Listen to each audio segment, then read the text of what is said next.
Meneer de minister, het is inderdaad een jaarlijks weerkerende traditie. Elke keer wanneer het aangifteformulier wordt voorgesteld, is het complexer geworden. En het is dit jaar niet anders. En waar vroeger sprake was van een soort lottoformulier, hoor ik nu al mensen spreken van een soort blanco cheque.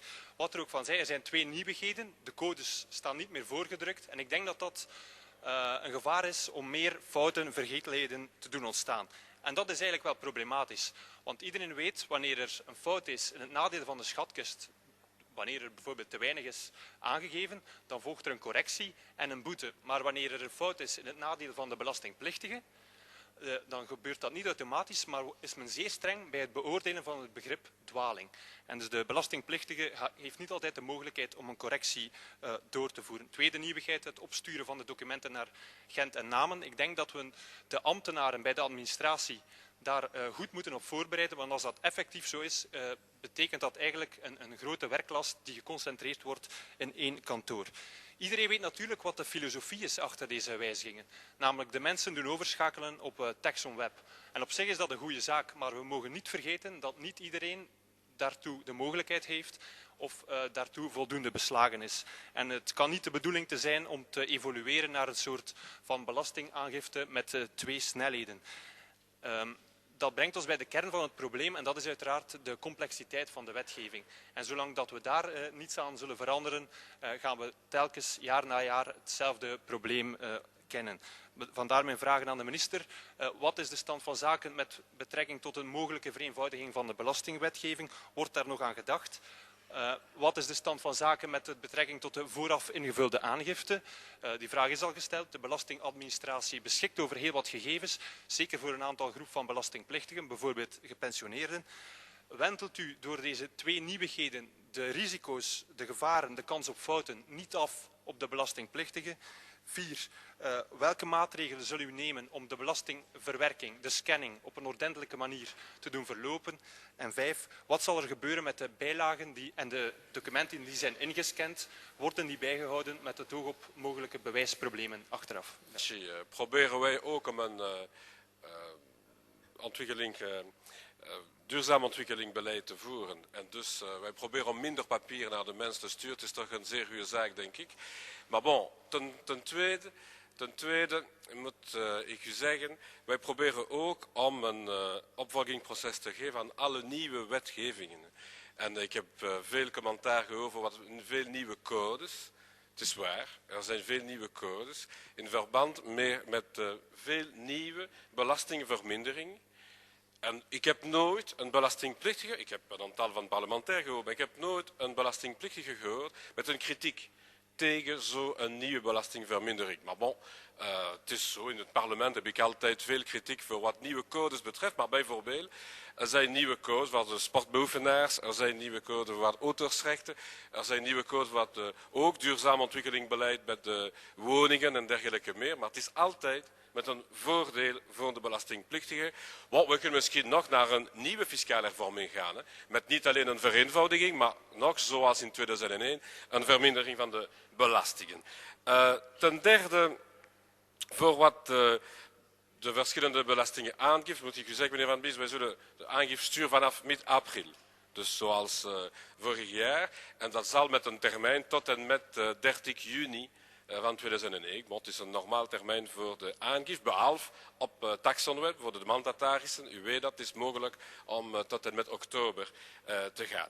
Je dois dire en outre, qu'en ce qui concerne le document, enfin, les parlementaires, je suppose, le savent, ils remplissent aussi une déclaration.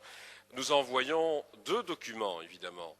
Le document complet avec l'ensemble des codes. Alors, pour ceux qui hésitent encore, tous les codes sont indiqués.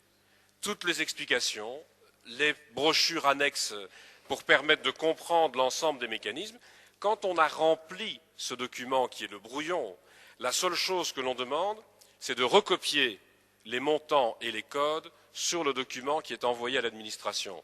C'est la seule chose qui est à faire. Mais l'ensemble des explications, l'ensemble des éléments figurent sur le document de base. Alors, je suis toujours très séduit du fait que l'on prétende qu'il s'agit d'un loto-formulaire. Il y a tellement de Belges qui adorent remplir des formulaires de loto que je me dis que la comparaison est plutôt flatteuse pour le fisc. Ça semble vouloir dire qu'on a choisi le bon formulaire, celui que les Belges adorent remplir semaine après semaine. Pour ce qui concerne l'envoi, j'ai déjà répondu plusieurs fois, mais manifestement, il faut le redire et le répéter. Quand on envoie déjà aujourd'hui sa déclaration par la poste, il faut effectivement apposer un ou plusieurs timbres et envoyer sa déclaration par la poste. La seule chose que nous disons, si quelqu'un envoie sa déclaration par la poste, la demande aujourd'hui, c'est de le faire directement au centre de scanning de Namur ou au centre de scanning de Gand.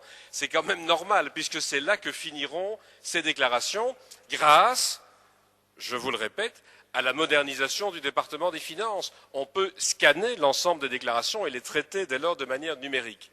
Mais je vous rassure, comme il y a un sport très pratiqué en Belgique, qui est d'attendre minuit moins une, le 30 juin, pour déposer sa déclaration dans la boîte aux lettres du bureau local, ce sera encore possible. Et donc, si un certain nombre de parlementaires veulent effectivement attendre la dernière minute pour aller dans leur bureau local, nous accepterons ces déclarations, on les acheminera ensuite vers les centres de scanning. Donc, pas de panique en la matière. Votre sport favori, qui est d'attendre la dernière minute, pourra encore être pratiqué. Et puis, enfin, Monsieur le Président, pour ce qui concerne TaxonWeb, j'entends beaucoup de choses.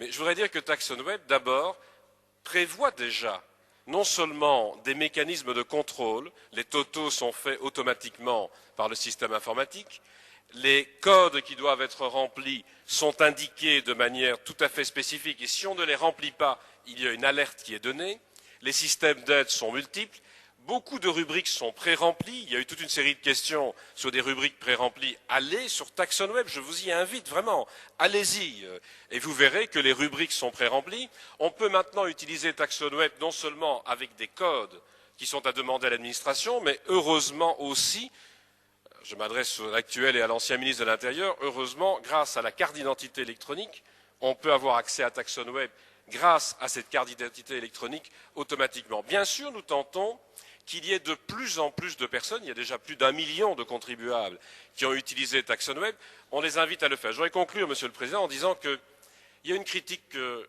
je ne peux vraiment pas accepter parce qu'elle est assez démagogique, de considérer systématiquement qu'un certain nombre de Belges n'ont pas accès à l'informatique, n'ont pas accès à Internet. Ça, c'est méconnaître le fonctionnement du département des finances. Chaque année, nos bureaux sont ouverts pour accueillir toutes celles et tous ceux qui souhaitent, que ce soit sur papier ou via Internet, recevoir une aide pour remplir leurs déclarations. Et l'essentiel des déclarations faites par TaxonWeb le sont aujourd'hui par des agents du ministère des Finances qui viennent en aide à celles et ceux qui ne comprennent pas peut-être les déclarations qui leur sont envoyées ou qui ne disposent pas de cet accès à Internet ou à l'informatique. Et à nouveau, j'invite toutes celles et tous ceux qui souhaitent se faire aider pour remplir cette déclaration à venir dans les bureaux, ils seront ouverts et les agents du département attendront pour pouvoir apporter cette aide. Alors voilà, bien entendu, il y aura des tests qui seront faits pour voir si des améliorations sont à apporter l'année prochaine encore pour faire en sorte que l'on aille toujours plus vers la déclaration électronique. Je signale simplement que cette déclaration électronique nous permet de décharger un grand nombre de fonctionnaires de tâches exclusivement matérielles pour traiter ces déclarations et de les orienter, bien entendu, vers des tâches qui me paraissent beaucoup plus importantes en matière de contrôle. Dank u, meneer de minister, voor uw antwoord. Ik denk dat het echt hoog tijd is om te vereenvoudigen. Want ik vrees dat met deze belastingaangifte de risico's veel te veel bij de belastingplichtigen komen te liggen. Maar in afwachting dat wij komen naar zo'n dergelijke vereenvoudiging, pleit ik er toch voor om het systeem van de ambtshalve ontheffing verder uit te breiden, zodanig dat belastingplichtigen die zich hebben vergist, en ik vrees dat er zo wel een aantal zullen zijn, gemakkelijker een rechtzetting kunnen bekomen, wat vandaag de dag niet het geval is. Dank u. En dan mevrouw